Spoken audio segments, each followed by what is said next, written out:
Here is 10 painting tips that will help improve your practice as an artist and help you be a better painter. I've already got a 10 simple acrylic painting tips, so if you've not checked that out, go and watch that after this video. So anyway, let's get into the tips here. Tip number 1 is to practice painting in black and white so that you can improve your value and form. When we use colour, it can start to get very confusing with value. If you're new to painting, one of my biggest tips is to practice painting in black and white because it can really help you establish the different values of lights and darks, shadows, and all that sort of nitty-gritty stuff that as soon as colour gets involved can just get very confusing.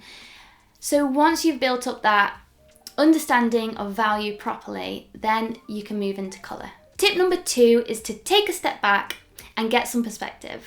When we're so up close to our painting, it can be really difficult to really get an idea of how it's going. But if we just take a step back, take a breath, go get a coffee, it can really help you to realise, oh, maybe that needs shifting to the left or to the right, or that bit needs bigger, or that bit needs more or less, etc. Also, a good tip about this is to take a picture on your phone, and this can help you see it in a 2D version, which gives you a better idea of the composition. That's one of my best tips. Tip number 3 is to sketch out your painting before you paint it, but you don't have to use a pencil. You can even use paint, and that's what I like to use. So give that a go the next time you're painting. Just use a very watered down version of the paint that you're using and it will dry super fast. Tip number 4 is to have a creative warm-up. Just do some quick fire sketches with even a ballpoint pen or some ink and a paintbrush, and just do 5-minute, a 3-minute, or even a 30-second drawing just to fire up those creative juices and get you in that creative zone. Tip number 5 is to save photos and references that you love. So that can be in real life, whether that's a bit of a magazine clipping or a photograph of a really inspiring place, or whether that's on social media like Instagram or Pinterest. Just save every picture that inspires you. It might not be of a painting or a piece of art. It could be a scene. It could be a certain colour combination. It could even be a picture of something completely unrelated to painting. Save everything that inspires you.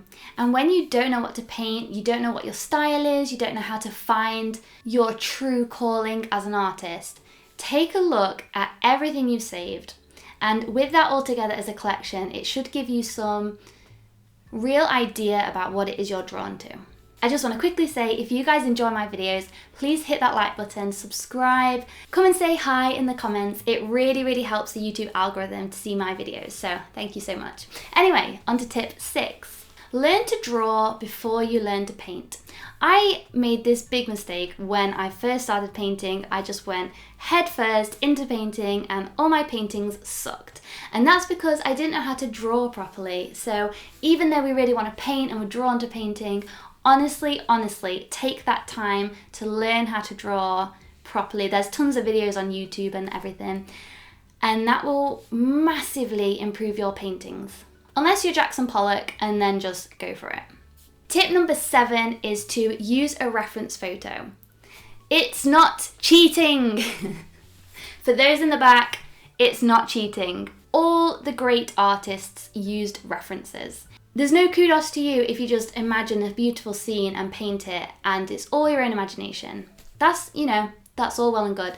But using a real life reference will help you get a real life outcome. Using a reference photo is one of my biggest tips. Tip number 8 is to use a big brush for big areas and a small brush for details. So think about the canvas size that you're working on. If it's a huge painting, then you're going to want some big brushes. Tip number 9, which is one of my biggest tips and one of the most important, I think, that is to remember that there is always an ugly stage. Every painting I've done, there has been an ugly stage that is about 70% of the way through the painting that I go, no, I have spent so much time on this painting and I hate it. It looks terrible. It's past the point of resurrection.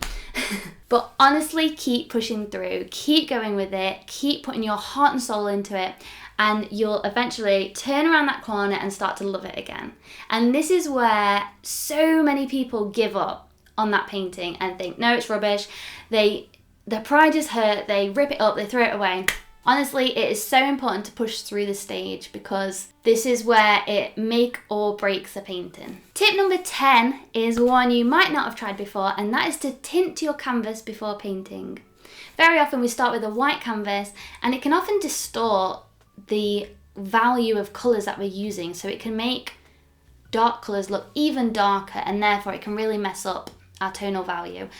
So tinting the canvas with like a medium, like grey, or some people use a burnt sienna or a burnt umber, that can just help us differentiate the values properly. So there we have it, my 10 simple painting tips, do's and don'ts, tips and tricks, whatever you want to call it. So I really hope that you guys enjoyed this video. Please subscribe, hit the notification bell, and let me know in the comments anything you're struggling with, and I'll try and make videos on it. And I've got tons of painting tutorials that you can get stuck into, so I'll see you there.